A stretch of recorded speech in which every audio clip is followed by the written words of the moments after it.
afternoon, everyone. Thank you for joining us on this Friday afternoon. I'm Joanna Goldfarb, the Youth Services Consultant at the Aramco Catskill Library System. I do want to remind everyone to keep your camera off and your microphone on mute during this presentation, and this presentation is being recorded. After the presentation, there will be a link that I will put in the chat. That link will lead to a continuing ed certificate. You can open the link and print out your certificate should you need it. We do ask that you save questions for the end. If you have questions throughout, you can put them in the chat room and we will address them at the end. And without further ado, I'm going to hand it off to Christy and Tim Eifenstrom. Well, thanks, Joanna. Hi, everybody. We are Christy and Tim. So I'll start. I'm a data scientist for an agricultural technology company, and I've been working from home part-time for the last 2 years. I would go in about once a week to the office, and then, of course, full-time since the lockdown started. For us, it's been continuous. We've been out of work since March. And before that, for 4 years while I was in grad school, I also worked remotely. So I've had both formal and informal experiences of doing this. So I'm Christy. I actually have been remote full-time for about 5 years. My background is I'm a licensed social worker. Tim and I are actually from New York. We actually live currently in California for Tim's job. But as a social worker, I've definitely worked in direct practice. I've worked in offices. But my current job, where I am a disability case manager for an insurance company, I've been doing remotely for 5 years. Before, I've been with the company for 7 years, so I did do work in the office. But a large amount of my job is doing telephonic assessments and reviewing medical records. So our company has decided that it was beneficial to have everybody work from home. So I have a good amount of experience working from home. And as you can see, Tim and I, we're actually married and we live in the same house, and this working from home thing has been like a fun experience for us. So that's a little bit of background about who we are first. So yeah, you want to get the ball rolling? So yeah, what we're going to talk about today is we have 4 bullets, which are managing time to make sure you can stay productive. But also, there's sort of 2 sides of this, right? Stay productive, but also make sure you still have a life. So maintain that balance and be effective both in work and in life. Then Christy's going to talk a little bit about making sure your home office is set up well for yourself. I'm going to talk about, so my job is more collaborative. I work with a lot of designers and program managers and engineers and leadership teams. And so for me, it's really important to be able to build and maintain relationships virtually to make sure I'm still connected. And then the last piece, we'll go back to Christy to learn about practicing self-care and fostering that sweet, sweet work-life balance. So let's jump into it. Do you want to take this one, Christy? Or? Sure. So this is our schedule, which it's not always the same, but for the most part, we want to give you guys an idea of like what a day sort of looks like for us. We have a really annoying alarm that wakes us up at 6:50 in the morning and yells at us. Tim often snoozes, but it's fine. But we really try to have time in the morning to wake up, because when you weren't working at home, or when you are working at home, you don't have that commute. You pretty much you could just get up and roll out of bed and go to your computer, but we really, really try not to do that, because doing this for at least 5 years, I've noticed that would not help me be productive. So we try to have a structured morning where we'll have coffee is the most important thing for us, but you may like your tea or your juice or your water, having an actual breakfast, and just really trying to set the day up so you're not just running out and just starting work right away, because I've learned that it doesn't make me really a productive employee. And then you know, some people, like when I say dress for the day, I really mean it. Like I tend to sometimes not, like I wear running clothes because I'm going to go for a run after work. I don't wear fancy clothes every day. But there's some days that are like, I just know that I need to get out of like the pajamas that I had and put on either like clean pair of sweatpants or just like something that makes me feel like I'm changing from just sleeping and being in my room to like getting ready for the day. So your dress code may look different for you, but just kind of think about that as a, like, just get yourself a little bit more ready for the day than just rolling out of bed. Cool. And so I think we're going to keep coming back to this idea of setting boundaries. But for me, it's really important to, right, have that sort of wake up period, but then be very clear of like at 8 o'clock for us, like that's when I start my day. Or if I have a meeting earlier, sometimes I'll start my day earlier. But like have a rigid time that you say, this is when work starts, I'm going to stop, right? I'm not going to get up and brush my teeth after this. I'm not going to like, right, I'm not going to like let my personal time leak into that. And I'm definitely not going to let my work time leak into my personal time before or afterwards. And so that is, right, we're going to keep coming back to that. That's super important. And then one other little tip I found for starting the day, right, turn your computer on. You're faced with kind of this blank slate of what do I do today? And for me, it's really helpful to sort of set 10 or 15 minutes or 5 or 10 minutes, however long it takes to do all of those kind of boring tasks of check your email, plan out what your day is going to look like, you know, check your calendar to make sure you know when all your meetings are. That's been really valuable. Otherwise, I find that I'll know one task that I want to do and I'll work on it for an hour and then have to sort of reset and think, oh, what was I going to do for the rest of the day? Like, what else do I have going on? So getting it all out of the way in the beginning is super helpful. You want to get back to you, Christy? Yeah. So my favorite part of the day is taking breaks. Just kidding. I love my job. But I think it's really important to carve out time in your day to actually have breaks. So when Tim mentioned setting up your day, knowing your schedule, also knowing when you have some time to just take a break. We often will make more coffee or we'll go for go outside in my garden and hope that my plants are still alive. And, you know, just really try. Sometimes I'll do like a stretch routine. Actually, I remember in the beginning of the lockdown, Joanna and I would do workouts together, like virtually, like just finding something just to get a little bit of a break from sitting in your chair and being in your like work mindset and just having a little bit of time for yourself to, you know, just take a break. I think it's really, really important to take some time for yourself throughout the day. All right, Tim. Okay, and so lunch, I think similarly, is a great way to break up your day and have some time to relax. We found that it's really easy to get in the habit of, you know, I'm in the middle of work and I'm hungry, so I'm going to go grab a sandwich, bring it to my desk, and try and eat it while I'm typing. And that first robs yourself of a break, which is a really good idea to like be able to refresh, like get your mind out of the day for a second so that you can come back like aware of what you're trying to do. And yeah, and lunch is also important. Definitely don't skip lunch because I don't know, I just noticed that I'll sort of just crash towards the end of the day if I haven't eaten anything, of course. But I also come back more refreshed, and like that little bit of blood sugar definitely helps me focus on work. And also just taking that extra long break. Like we've done runs on our lunch break. I've gone to like even just walk to the store to like, I got to pick up something, but just getting out of the house too. So your lunch break could look like, you know, eating something away from your desk, you know, maybe in a different room from where you're working. And then also, you know, maybe just doing something productive that for yourself, like a little we'll talk about self-care later, but just thinking about those self-care activities as well.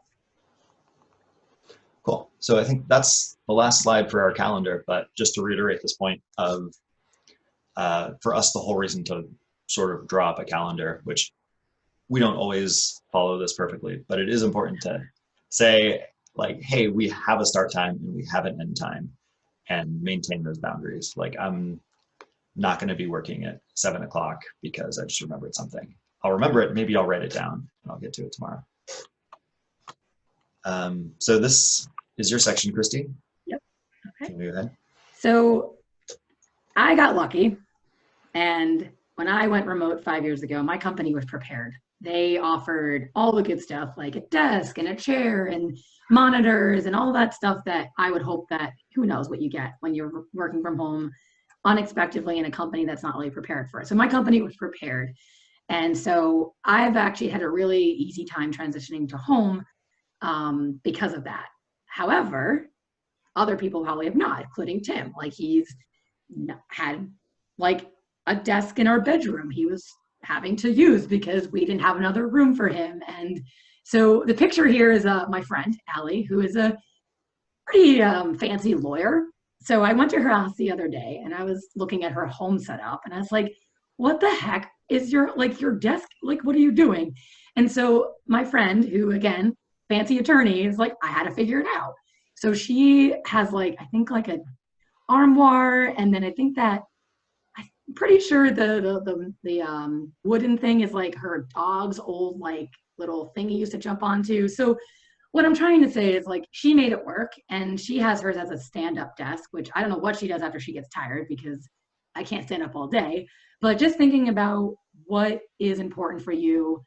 It doesn't have to be fancy. It doesn't have to be this great thing, but it's really important to have a space. So for me, I got unfortunate because when we rented our home, like I have an extra room, but for me, it was easy. Like, I have the space, it's all good.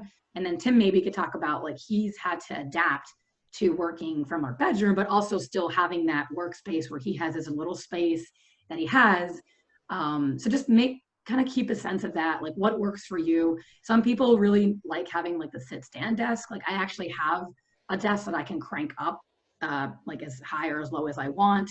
And just kind of think about what really works for you in terms of helping you be productive. Also really separating yourself. I mean, ideally it would be great not to have a desk in your bedroom. Trust me. I know Tim probably agrees with that, but at least making that work setup still separate from your kind of personal stuff too. So Tim, do you want to say anything about kind of your experience with, because you have a different experience than me in making your workspace work for you? Yeah, so I'll take you on a little tour. Oh, no. This is where we start our calendar over here. That's my bedroom. Yep, and then luckily I have a window that I can look out at the squirrels. But it took a little effort to get to this point. For a while I had the desk facing the other way and the bed was in the background, and then I realized I have to talk to one of our clients, and so I should probably have a little more professional of a background. But no, I think it's become workable, and it's really helpful for me to have like my little, it's not even a separate room, but it's my corner of the room where I have a workspace. And again, sort of maintaining that separation of like home and work, right? I go over here and I'm at work, and then I go over there and it's nap time. Yeah. So that's just, two examples. Like I said, we have one person that I know who just had to make it happen from random stuff in her house. We have Tim trying to make it work from a space that's not really conducive for working, but it works for him. And then me, who's, I'm not even a good example because I just got all this stuff and I have an extra room. So if you have an extra room in your home, or you have maybe like a little den, or who knows, because, who knows, but just try to make your space. I actually have a lot of coworkers who have, who maybe work in spaces where they don't have a lot of privacy. They have the shields, I see it behind their desk. So just think about what works for you. So next slide, Timmy. So I'm not an expert on ergonomics by any means, but I have a woman at my job who's a vocational counselor who gave us some tips on an ergonomic setup. So when you're thinking about making your home office work for you, really think about making it ergonomically friendly, because this poor guy here, hopefully he's not doing this for a long period of time, but he's hunched over. Like, I can imagine like your back hurting, you're not feeling comfortable, and it just wears on you. So, thinking about setting up your desk, depends on what you have. Like, if you have a laptop screen or monitors, like making sure they're like at your eye level, making sure your keyboard is flat. I personally have to use a phone all day at work, so having that really handy for me. And then also just making sure that if you have any physical limitations, that you consult with somebody who is a specialist, because I am not a specialist. I just can tell you that it's really important to make sure your desk setup is really comfortable for you. So, okay, Tim. Cool. So, again, I think I said this before, but my job is very interactive. So I am sort of in charge of providing the data products for the rest of the company. So whether that's a product manager or a designer or a programmer, we're always sort of going back and forth on how do we design this thing? How do we get it built? How do we meet our deadlines and whatnot? And so for me, it's incredibly important to have a good relationship with everyone I'm working with. It also just makes me a happier person if I have a good relationship with my coworkers.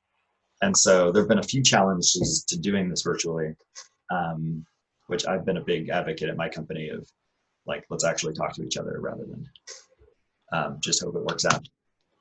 But that sort of brings me to the big point of being intentional about building these relationships. So some of the dangers here, of course, because we're all remote, it's hard to pick up on those sort of incidental conversations that would happen that, in my job at least, are a really good way to pick up on new opportunities, right? Somebody's talking about a project they're working on, and like, if I want to get involved, it's a lot easier to turn myself over and say, hey, like, can you tell me more about this, than it is to somehow guess that they're doing it virtually.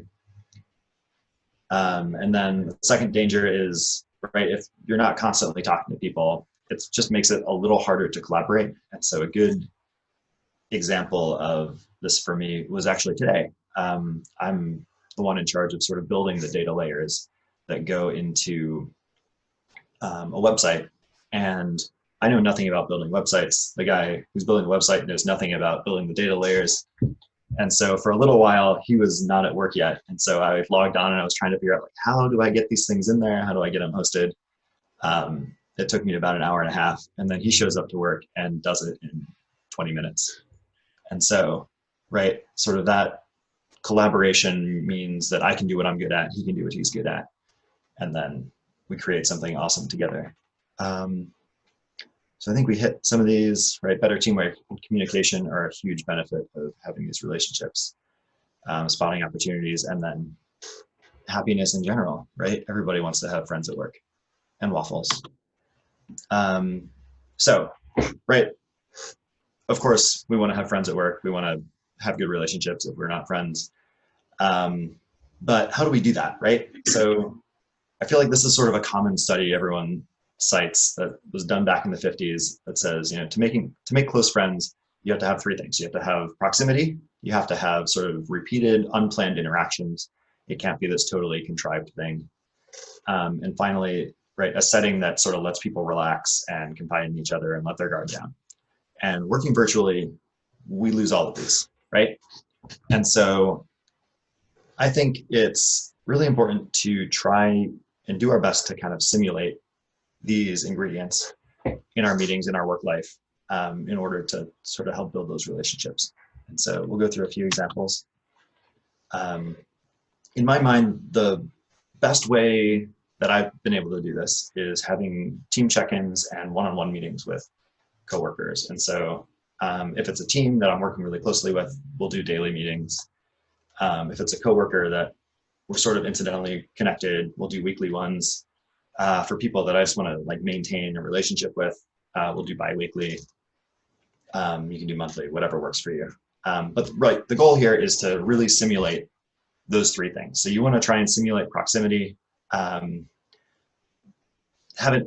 simulate an unplanned interaction, which to me means don't come in with a really rigid, we have to talk about these three things or the meeting won't be successful. Take these as a chance to kind of relax with the person and maybe even talk about your life a little bit. Give yourself a setting to relax and just let it all happen. That being said, I think it is important to sort of learn what people are up to. So the way these usually work for me is I'll go in, I'm going to pick my coworker, Kai. I'll go in and I'll ask Kai, hey, how are you doing? And then ideally, sometimes we don't do this. Sometimes we jump straight into work. He'll say, rather than, oh, I finished this project and I started on this new one, he'll say, oh, I went for a great bike ride. I, ran over the Golden Gate Bridge today and it was super pretty and I lost a shoe or whatever happened that day, and then work into, right, let that sort of spontaneous communication happen, and then move into work and say, well, this is what I've done. This is something you might be interested in. But with the goal of sort of establishing overlap and seeing, hey, can I actually help you with this? Can you help me with this? Right? Let that sort of unplanned communication happen and help everyone involved. So a similar idea is having a messaging group. So we have Slack at my company, which is kind of like AIM. People are familiar with that. It's just a way to send text communication to groups of people or to individuals. I think, Christy, you have Skype for Business. Similar idea, just a messaging function. I think it's really important not to have it on my phone so that I'm not interrupted with work outside of work hours, but anything in your computer that you can, have your coworkers adopt would be pretty cool. And the goals are similar to one-on-ones. It's, be able to give out lightweight updates. Like if you're especially proud of something, like, oh, I finished this.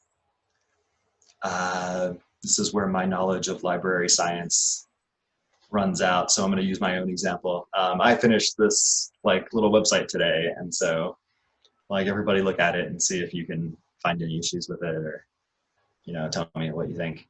And then again, you can ask for help. You can say, hey, I don't know how to program HTML. Can someone help me with this? Rather than trying to go person to person and say, hey, can you help? Can you help? Do you know what I'm talking about? And it's all about lowering that barrier to communication. Just make it easy to ask for help or give help. So again, simulating proximity. I think in these meetings, in small group meetings, it's really, or not important, but I think it really helps to have video connection, right? Because if I can see you, it feels a little more like I'm in the same room. And you also pick up on more stuff. I think one of the big barriers is sort of people, in my mind, seem a little afraid to let their life become part of their work, which is good. You don't want to totally go on a tour of your house with your coworkers, but there's in my mind, there's no shame in having a life behind the camera. Right? I've seen my manager has 2 kids that run around and they're always in this video, yelling and screaming and talking about something. And that's just life for some people. You can't get away from it, and you shouldn't get away from it. So, since this started, I think I have seen 7 different kids. I've seen 3 dogs. I've seen a cat. I've seen a bunch of squirrels. One of my friends works outside sometimes, and there's always squirrels running around. And 2 significant others, and we've been just as productive. So there's no shame in having a life going on behind your camera. Okay, so I'm going to shift gears a little bit and talk about effective communication while remote, which I don't have a huge amount to say, but just being remote, it makes it a little harder to communicate. I find that miscommunications happen more. And so 2 things that I found kind of help with this are just being overly explicit when you're asking for something or giving directions or, asking for clarification. Is just make sure it's completely spelled out, even if you sound a little silly. So one example was somebody asked me, hey, do you know what the corn yield was for the Corn Belt last year? And that's, to them, a very clear question. It's yeah, last year was, well, it's not 2015. I should probably clarify that. Last year was 2019. And for them, the Corn Belt meant, these 3 states. And so I gave them a number. They published it and they said, oh, well, what year is this? What states is it? Et cetera, right? And so what would have helped is they said, hey, can you give me a number for average corn yield over these 3 states for this specific year? And then I think it's also helpful to have kind of a deadline of, hey, I need this week, or I need this right now, go. And then the second sort of effective communication strategy that we found is having, rather than try and communicate to each person individually, try and have a single source of truth, one document that says sort of all the details about your project. And as you make decisions, probably in smaller groups, because that's just how it happens, just update those details in the document so that you don't have, 3 different groups making the same decision and then confusing each other. The last thing is, this is a problem that I run into, right? We showed you our 9 to 5 work schedule, which is, we're very lucky to have, but some people don't have this. One of my coworkers has a kid and a working spouse, and he ends up having a work day that goes from noon to 2, and then he's on kid duty until 6:30, which I think is his 9:30 in Iowa. And so it makes it kind of hard to communicate with them, right? Like, either I have a meeting between noon and 2, or we write each other messages and get back the next day.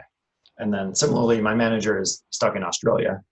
He was down there before the lockdown happened, and I think he's kind of lucky in that Australia is a great place to be, but still it makes working hard. So the tips we found for this situation are, again, keeping really good records. Having that sort of single source of truth has been really valuable, because it means that if I'm asked for details on the project at 11 a.m., I can give them and I can have a full answer. Similarly, if he's asked for details at 8 p.m., he can give a full answer. Along with that, sort of good records is having a really clean handoff. So I notice that at the end of the day, every day now, I will type up, this is what I've done, this is sort of the state of the project. And for me, all of my code is pushed up to the website. But in other situations, it could be your document is updated, your slides are in the shared folder, or whatever it takes. The last 2 things are, right, sharing your calendar. So my company does this automatically. It'll show me what blocks of time he has free so that we can sort of make the most of that overlapping time. And then I think in reality, right, things are going to take longer when you have sort of asynchronous teams or other things going on in your life. Maybe it's just harder to collaborate. So back to you. Sure.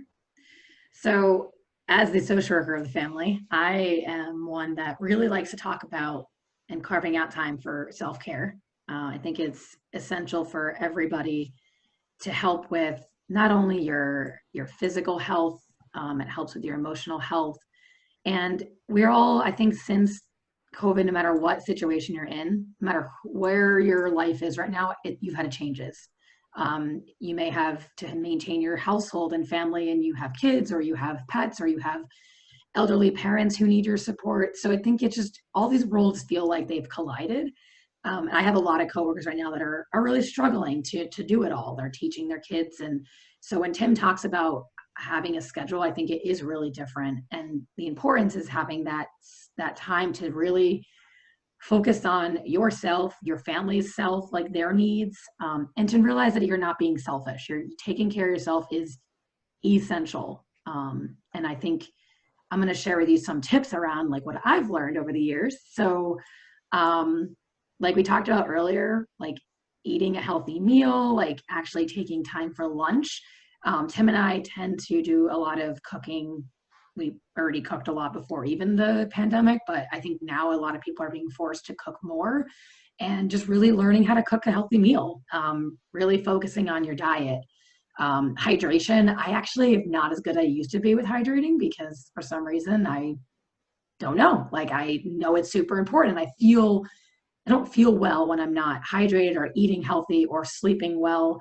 As a social worker, I work with people with mental health issues, and one of the number one symptoms that I see is sleep issues. When it comes to somebody filing like a disability claim or having acute anxiety or depression, it's their sleep that's impaired. And if your sleep's impaired, you're going to have more trouble like functioning on a day-to-day basis. You're going to have a hard time concentrating.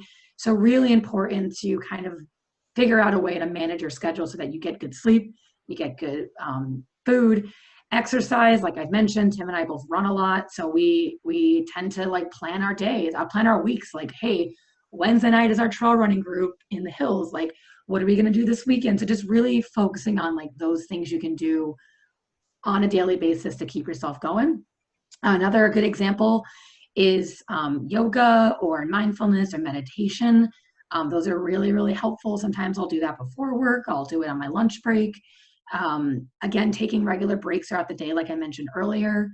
One of the big things that I think is important for self-care and is kind of having that ability to say no and have boundaries with your colleagues and your managers. So it could be really easy, like Tim said, to not stop working or to have your phone out when you're trying to relax with your family or your spouse or just just by yourself. And so setting boundaries is really important. So with me, I log off, I don't touch anything. Like I am done. Like 4:30, nothing. But boss can never reach me. And that's her, I mean, she knows that. And she knows that that's my boundaries. And I think it's really important to realize that you have to say no. I have struggled with saying no and like always saying I'll like do more for people, but I've realized that it stresses me out or I can't get my own work done. And so I've learned that it's really important to set boundaries, and you're not being selfish, you're not being incompetent, you're not being a bad employee, you're just setting the boundaries that you need to be able to function successfully. So when somebody asks you to do something at 4:30 p.m. on a Friday, you say, I'll let me know on Monday, like I'll get back to that, get back to you on that. So just learning that it's important, it's okay to say no, and it's okay to set boundaries with your colleagues and your managers. I about you guys, but I love puppies and dogs and kittens and cat, all these things on the internet. Like outside of my work time, I feel like my Instagram is filled with puppies. So, look at cute puppies. Vacation. So I don't know about you guys, but we get a good amount of vacation time. Everybody's different, of course, but really taking vacations. And when you're on vacation, not taking your computer, not thinking about work. I feel like it's important for managers to even realize that too. It's like we all need to let people have their time to take care of themselves. So we just did a week vacation and it was fantastic. I needed it. It helped me rejuvenate. I feel much better. I was able to go back to work and feel more successful. And then lastly, mental health. I can't tell you enough. Tim, you can go to the next slide. I can't tell you enough how important it is to take care of yourself. So as a clinical social worker, I have unfortunately seen a really big increase in chronic, either people with chronic mental health issues or new onsets of mental health issues. We've unfortunately seen higher risk of substance use disorders. We've actually seen increases in suicide. So there's a lot going on right now, especially due to COVID and being isolated and not being around your coworkers as much as you want to, or not being around your family. So I just want you guys to know, like, there's a ton of resources out there. And, even myself, I utilize mental health resources, and I think it's really, really important to do that for yourself. Next slide, Tim. So here's some suggestions. So we're from California, so I don't know a lot of the, I'm from New York, but I don't know a lot of the current supports that are in New York right now. But I know definitely if you have any needs, if you have private or state medical coverages.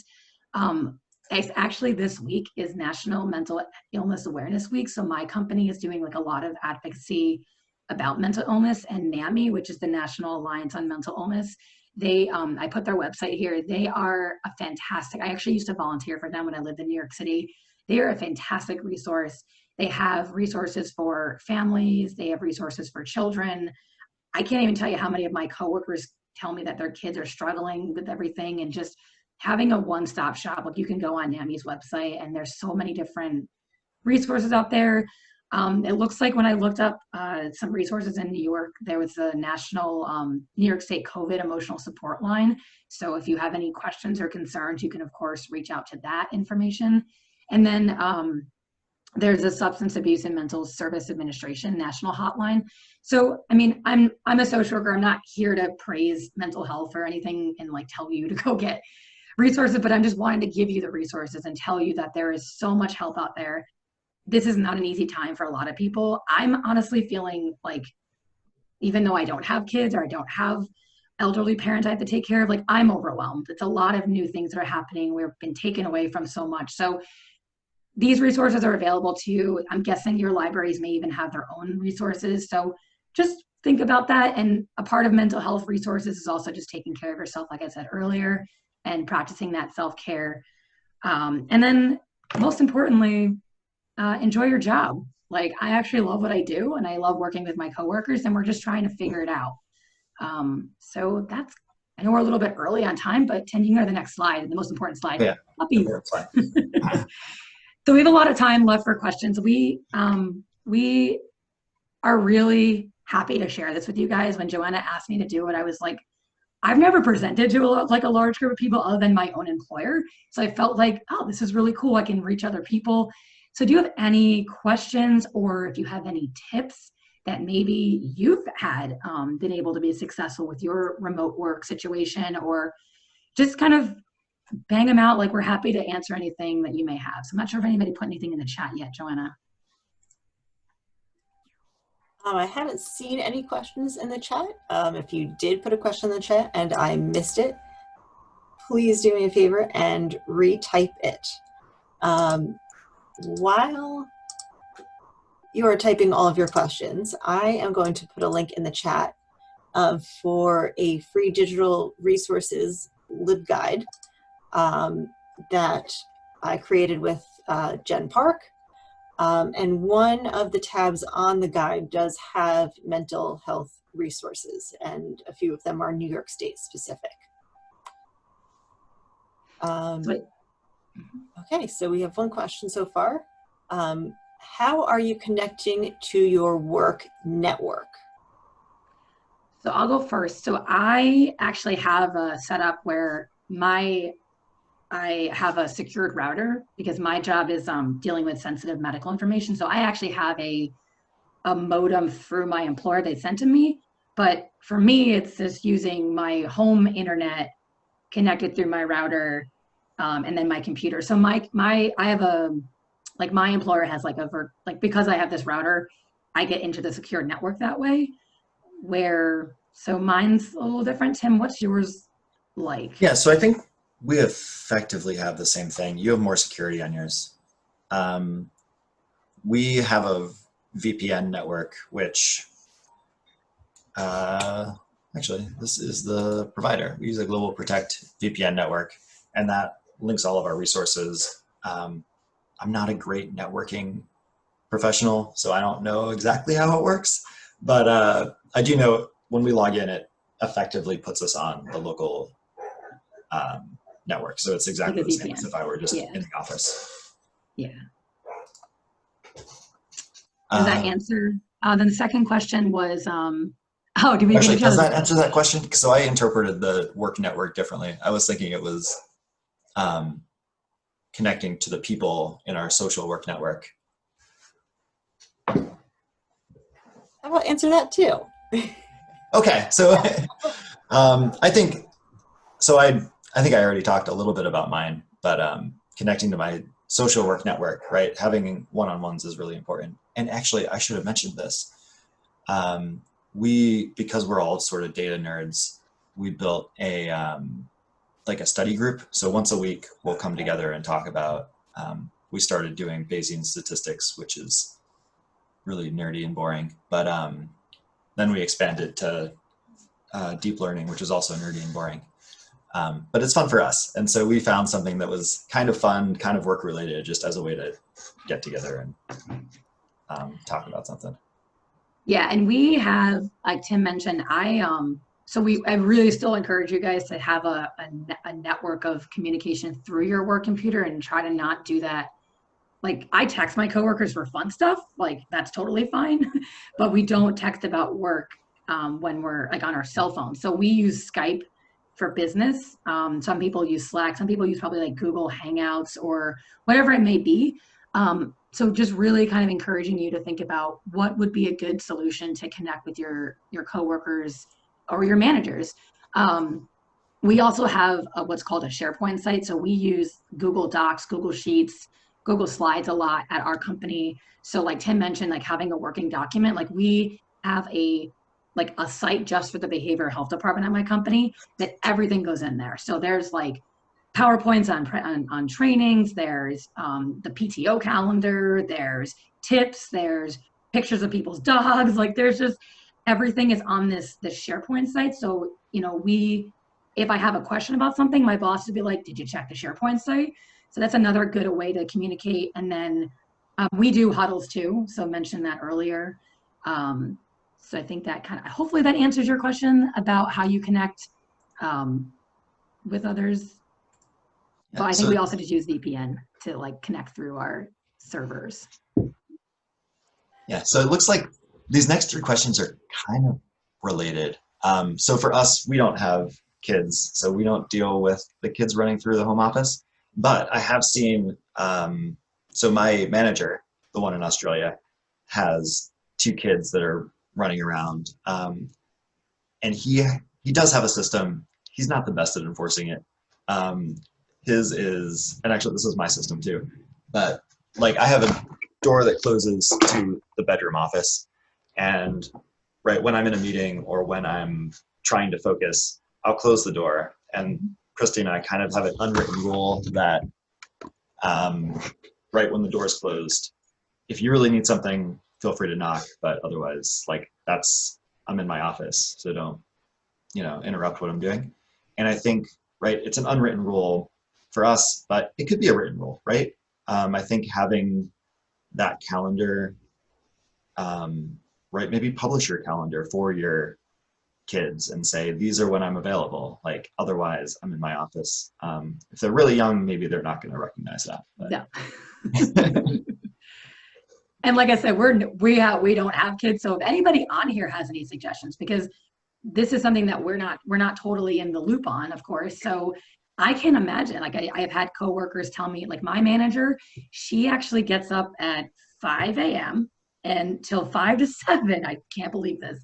She has her quiet time where she starts her day and she gets everything ready. Like she's in charge of everybody. So she has to like organize everything. And she spends 2 hours of like specifically quiet time where she can organize her day and get through emails, get through meetings and stuff like that. And then she has to help her kids with Zoom for X amount of time. So she has it scheduled with her husband that she is available to help out like with their schooling because they're younger. I think they're 4 and 5, maybe. I don't forget what it was.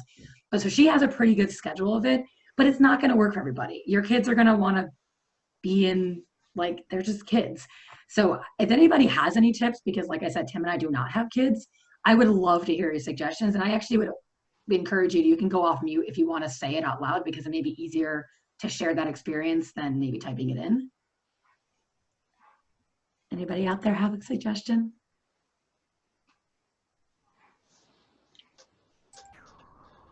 This suggestion is not from personal experience. It is from listening to a podcast where people were talking about this. And I don't remember which podcast it was. But on it, the person who was talking said that he and his wife have a schedule. And they'll say from this time to this time, I have the kids. Mm-hmm. And from the next block of time, the other parent has the kids. And they also share that schedule with their boss so that their boss knows that from this time to this time, I'm going to be a parent and not an employee. But if you wait 10 minutes, then I will be an employee. So that seemed to work for them. The podcast host, his kids were in middle school, so that might also make a difference. They were a little older. Mm-hmm. Thanks, Joanna. And I do have a coworker with, I think, a 1-year-old who has a very similar rule, right? Maybe that's like the easy age, right? And then it gets really hard for a little while, and then it gets easier again once they're a little more adult. But she has the exact system that you described, where she will have the kid, she'll have it on her calendar saying, I have the kid, no meetings, please. And then hand the kid off to her partner and have a block of meetings in a row and a block of like focus, get work done time. And maybe working with your families on those self-care tips. So like I mentioned earlier, self-care is you're not selfish for setting boundaries. And maybe that's something to think about with using some of those tips for your family members, giving them some skills that they can use. So when they're wanting to interrupt you, or, you know, here's something you can do for yourself. I'm just thinking of an idea there as well for kind of showing this information to your family members. Any other questions, comments, feelings?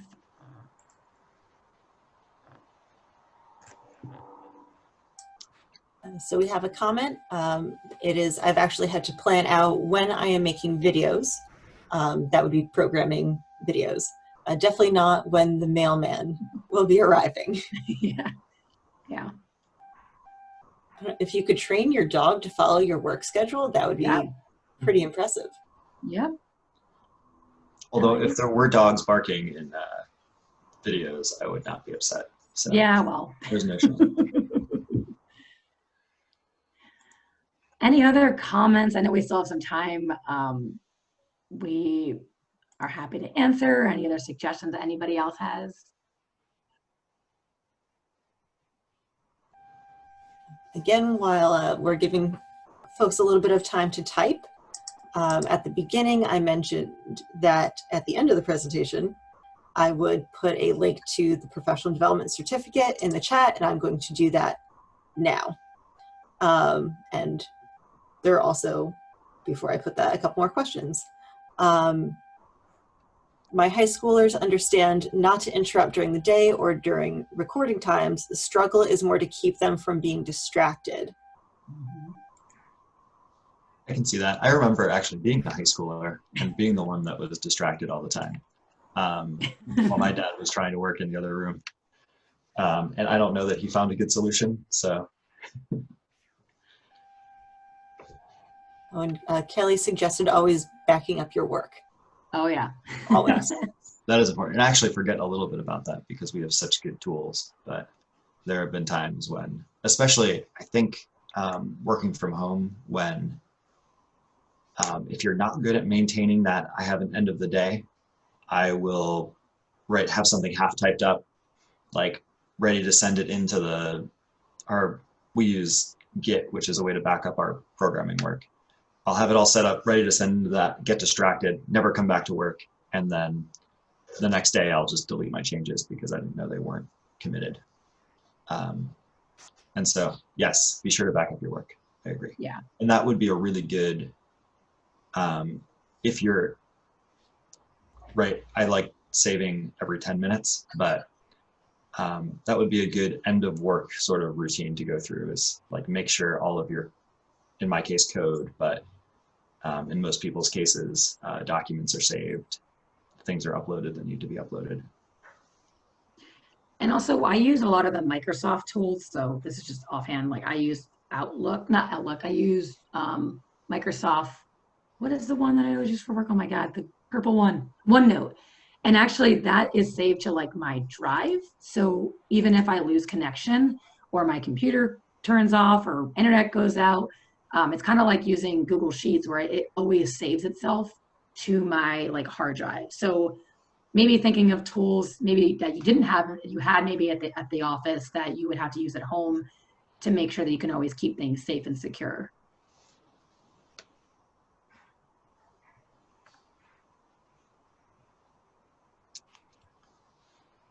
Yeah, so this next question about how do you build an end of work routine? It's been difficult to disconnect when you could just do this one thing after dinner. I have noticed that, and I think it's a little struggle of willpower. For me, it really helps. So I have two monitors. This is not an effective way to show this, but I have two monitors on my desk, and when work is done, I turn them off and I unplug the mouse and keyboard from the computer.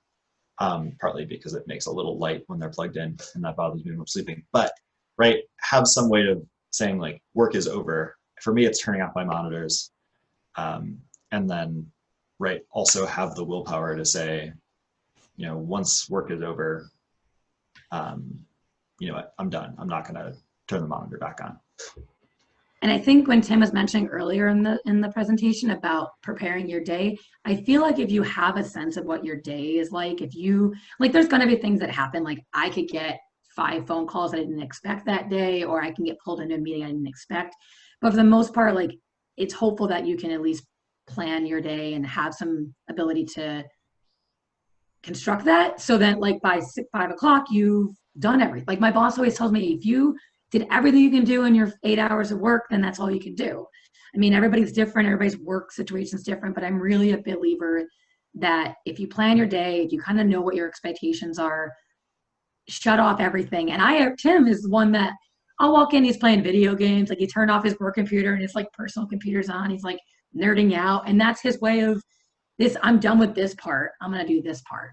And then also we're big runners, so we'll have activities that we'll plan. So like I said, every Wednesday is our running group. Every Monday, we meet with a group of friends on Zoom for like games. Every like Tuesday, we try to like cook a new meal.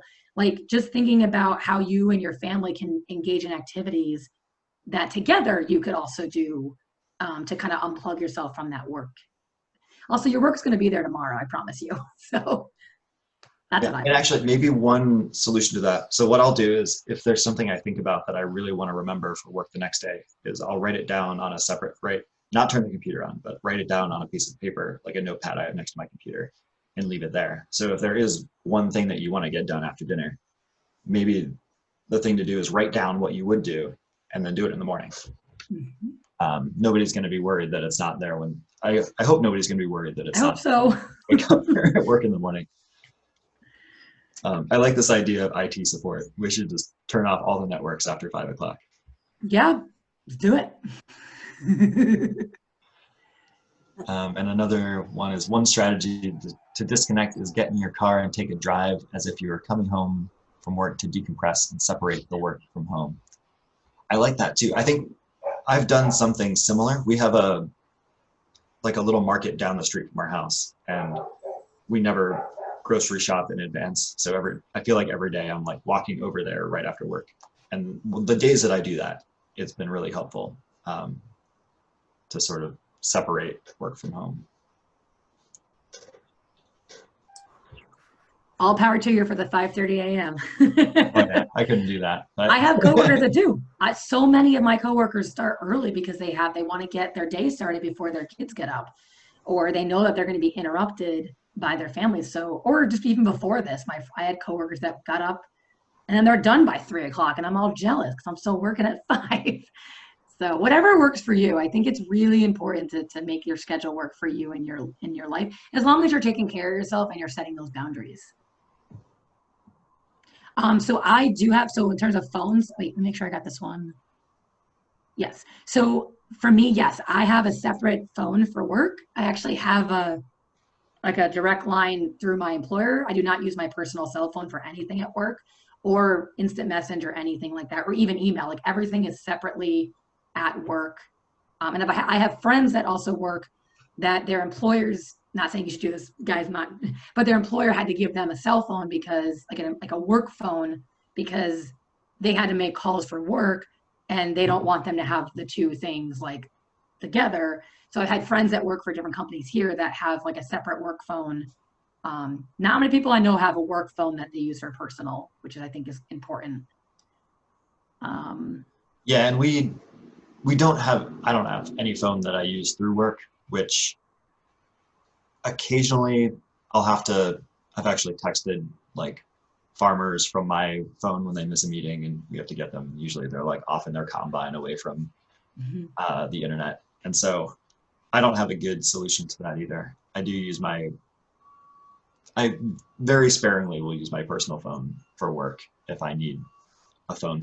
But inside of our organization, all of our communication is done via Messenger and via Zoom. And that might be a good solution, right? Rather than communicate with your coworkers and your managers via phone, right? Try and communicate via Zoom and Skype. So we have a good point here, that we're lucky to have bosses that honor our time. However, some do not. How do you handle that? That is so important, because you're right. It's really sad to me that I really would hope that in general people would be on the same page of having, even as a manager, you'd want to have good work-life balance and self-care. And I think, I don't know. So I work for this big insurance company, and I know that these guys work extra hard right now because of everything, and they're working all these long hours, and we get all this messaging down from, but I know that they expect more from us. And I just personally, I just really do, I think just organizing your day well enough where you can be as productive as you can really helps. Because then you set your boundaries, you set the stage for this is how I can function. And my boss tells me all the time, you don't have to prove to me that you have to, like, you don't have to tell me why to get something done, because she'll know I'll do it. And so just kind of showing her over time that, like, showing that you have that ability to do your work in like an 8-hour day, and being open. I mean, I don't, again, I would hope, again, I'm in the mental health world, so everybody's like fluffy and nice. So maybe Tim, if you have any suggestions, because you have a different kind of work dynamic of how to handle. At this job, my management is pretty respectful, but I have in the past had managers who did not respect my time. And I think one useful way to do this is without being confrontational, right? I have approached them and said, hey, like, actually, one strategy that I think worked really well was he was like a very attentive manager. He was kind of a micromanager. And so at the beginning of my day, I would say, like, we were doing this via text. I didn't have the best habits at this time, but I did like this approach. I would text him and say, hey, good morning. Like, here's what I'm going to do today. And then at the end of my day, I would say, hey, I'm signing off. Let me know whatever, and I'll do it tomorrow. And I think over time, he sort of started to realize that I'm not going to respond to him after 5 o'clock. And so, right, it was a little stressful for me because I would still be getting text messages all night, but I would know, just don't check them, like I'll do it in the morning. And he eventually was receptive to that, but it can be a challenge, and I completely understand that. Yeah. Anybody else have any? I think we're actually at time in 2 minutes, which is awesome. Is there anything else anybody has a question about, or anything they want to add? And I do like the suggestion of have a backup of printer, ink, and copier paper. I don't think I've printed anything in years, but we don't have a printer. Yeah, we don't have a printer. I went to Kinko's to print something the other, or a few weeks ago.